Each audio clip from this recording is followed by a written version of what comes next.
Hey everyone, I'm Landon with LMR.com. In this video, I'm going to walk you through the correct steps that you need to take in order to properly modify the parking brake system in a Fox body Mustang whenever you convert to a rear disc brake setup.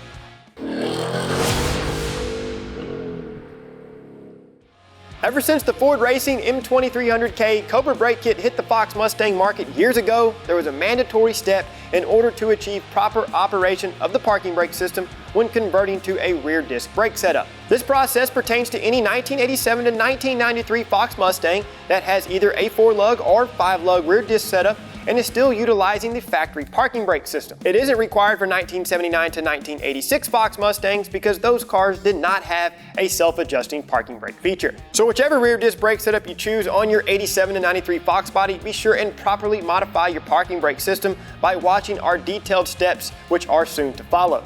For this video, we'll be starting with the car already disassembled and only showing the steps needed for proper parking brake modification. From inside of the car, loosen the small hex head screw, securing the parking brake light switch to the assembly.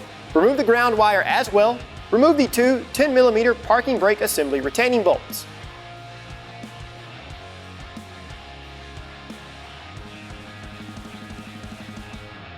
Remove the factory front cable from the assembly. Push up on the cable so you can free the eyelet from the recessed groove. And then remove the assembly from the car. Step 1 is to cut the small tab from the self-adjusting spring with a cutoff wheel. I went a step further and removed a little more of the clock spring.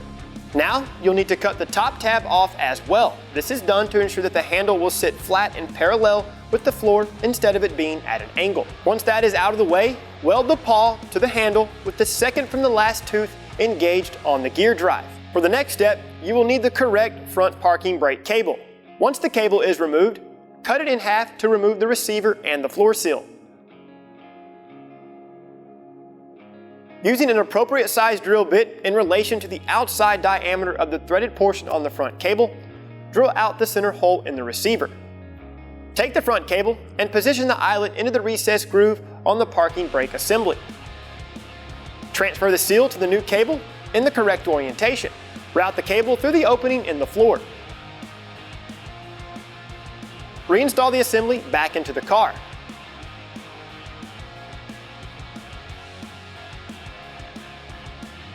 From underneath the car, slide the modified receiver over the threaded portion on the front cable in the correct orientation. Use two M8 by 1.25 nuts to secure the receiver in place. At this point, you can leave everything loose. Go ahead and install the rear parking brake cables. Route the rear cables through the guides underneath the car, and then hook the frontward eyelets into the receiver.